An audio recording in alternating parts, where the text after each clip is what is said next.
Many years have passed, and I guess that's how time rolls. And I'm thinking the year is 1989 and the month is January. When we go to visit Amdavad, me and my cousin Utkarsh, and we take the night train, and it's extremely cold. It is extremely cold. And we get down at the station at 5 in the morning, more like 4:35. And we have some very hot tea, but by the time we drink it, it's become cold. And such is life, it's cold. And for us, we are from Bombay and everything is cold. And we go to Chaumuk Jinipod, and then we walk up those very slender stairs which are brown in color and made of wood. There was a time when we used to live in the ground floor, and we had a skylight net made of wrought iron, and we could see the sky. And we had a hitchco, a swing that we could sit on. It was as big as a sofa. And we would go there. Sometimes there would be scorpions hiding in the kitchen. But we were lucky. We had the best ice creams there. A Vadilal ice cream, which was called Venilal by my cousin aunt. And we had dalmoot, which was actually dried mung and save. Very, very spicy. Well, not very spicy, but very lemony, very sour, and very tasty. So this was like one of those times, and now the ground floor has become a book binding place, I'm thinking. And Prakash Mama opens the door, and we go in, and it's beautiful. And then we of course go and see my newborn cousin, who's very tiny. And that's what we came here for, right? To meet the newborn baby. And of course then there is the kite ceremony on the 14th of January. And we are all on the terrace. But by now it is 1995. See, time bounces. Time never stays the same. Time goes very, very fast. And before you know it, 94 becomes 95. And time goes at a very fast pace. And we are on the terrace. This is a terrace where once upon a time my aunt Munna Masi and her friend Mona, they used to sit on the terrace and they used to have chana. And they were very gutsy people. My aunt was a very gutsy person. She was one of the people who was the first to drive a scooter in the family. It was not a very common thing, say 40 years ago. Now it is. So when she was in her 11th standard, which makes me in my 6th standard, that means technically 1975, 1977, she used to drive a scooter in Amdavad. And she was a great dancer. She liked the arts, performing arts. And she could be dramatic, but she was very subtle.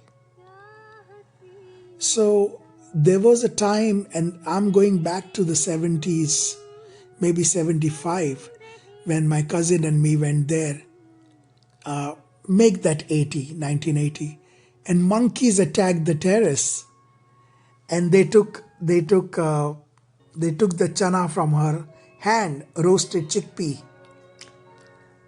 and she was not scared. It was very scary. In those times we thought monkeys were fun. But I think monkeys are very scary. They could bite you. They are very violent. They have lived next to human beings, but they are not tame animals. They have lived next to human beings for centuries. I mean, as many as 6,000 to 8,000 years ago, whenever the Ramayana was written, they have worked side by side with human beings, even evolved, and that's what is funny. Hinduism talks about evolution because you have Hanuman, But anyway, let's not get into religion. And that is the terrace. We go back again in 1995, and they're playing big drums, and it's a big ceremony.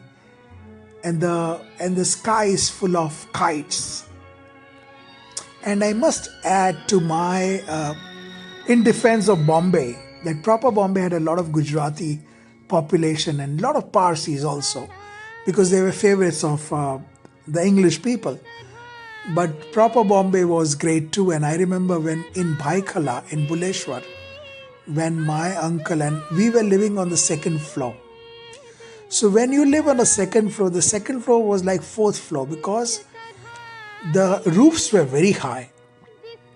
So one flight of stairs was twice the flight of stairs that we had in say Anand Society. It was huge. So I'm thinking the roofs, the roofs were 16 feet to 18 feet, you know, because my cousin had a whole mezzanine floor, and I've done a piece on the Mariu.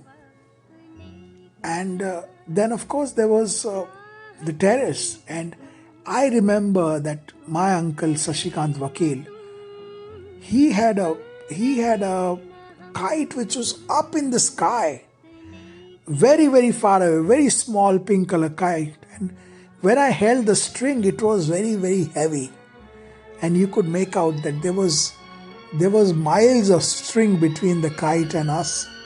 The kite looked very tiny when it was a big kite.